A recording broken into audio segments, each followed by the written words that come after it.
¿Qué harías si te ganas la lotería? Bueno, en ese dilema está Guyana, el país del que te vamos a hablar en este video. Guyana no se ha ganado la lotería, pero le pasa algo muy parecido. Pero primero, quizás no sepas mucho de Guyana, porque la verdad es que escuchamos hablar mucho menos de ese país que de sus vecinos, como el gigante Brasil o Colombia o la propia Venezuela, con quien, por cierto, mantiene una disputa histórica, de la que también te vamos a hablar aquí.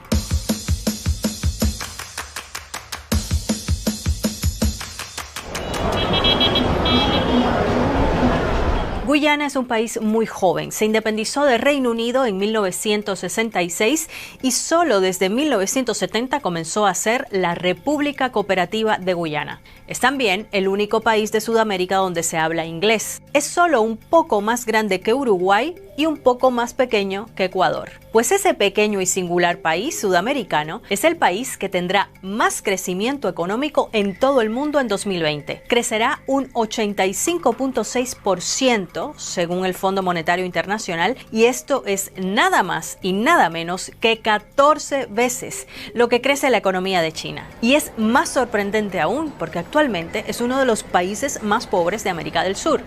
¿Y cuál es entonces el premio gordo de Guyana? Bueno, unas vastísimas reservas de petróleo descubiertas en 2015 bajo sus aguas en el Océano Atlántico. Se estima que llegarían a 5.500 millones de barriles. Y esto podría parecerles poco frente a los 300.000 millones de barriles de Venezuela, que es el país con más reservas del mundo, o de Brasil, que tiene 12.000 millones. Pero no lo es para un país mucho más pequeño y con muchos menos habitantes que Venezuela o que Brasil.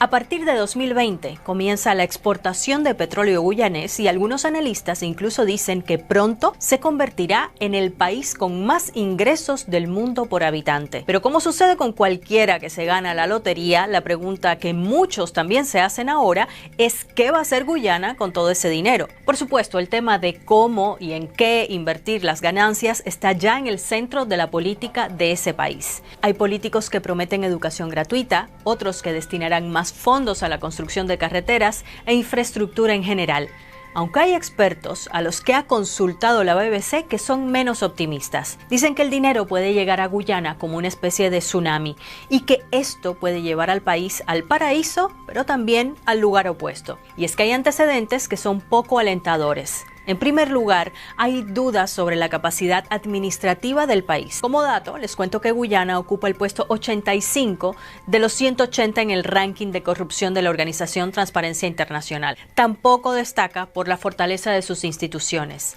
Además, hay un historial de casos de corrupción en las industrias del azúcar y de la minería que hasta ahora han sido los motores de la economía guyanesa. Por todo esto, hay analistas que temen que se imponga esa llamada maldición del petróleo. Y bueno, esto puede sonar un poco contradictorio porque ¿cómo puede la riqueza convertirse en una maldición? Bueno, pues por un lado puede hacer que todo lo que no sea petróleo sea muy caro de producir en ese país y que eso haga más difícil desarrollar otras industrias. Y por el otro, la historia muestra que muchos políticos han tratado de monopolizar los beneficios del petróleo de su país para ellos y para sus aliados. Ya les pasó a Timor Oriental y Guinea Ecuatorial, países ricos en petróleo que han multiplicado su economía, pero eso no se ha traducido en más desarrollo social y además han aumentado sus niveles de corrupción. Así que no son pocos los retos que tiene por delante ahora mismo Guyana. Pero además, y esto es muy clave, se suma el conflicto territorial histórico que mantiene con Venezuela. Es una disputa de más de un siglo, pero que se avivó, adivinen cuándo, precisamente con el hallazgo del petróleo guyanés en 2015.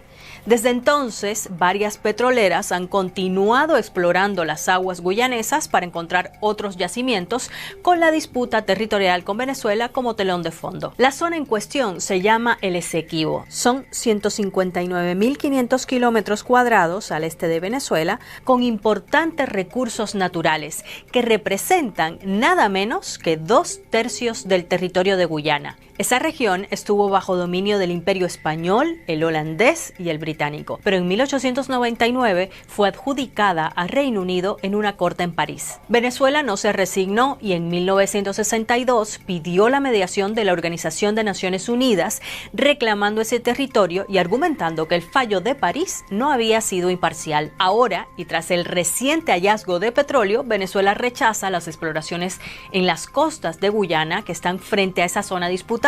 Por su parte, Guyana plantea que el Esequibo es parte de su territorio y que mientras no se resuelva la disputa, seguirá administrándolo. Como nunca se pusieron de acuerdo, ahora este conflicto territorial está en manos de la Corte Internacional de Justicia de La Haya. Pero mientras eso se resuelve, Guyana empezará a recibir el premio de su lotería, explotando el petróleo de sus aguas.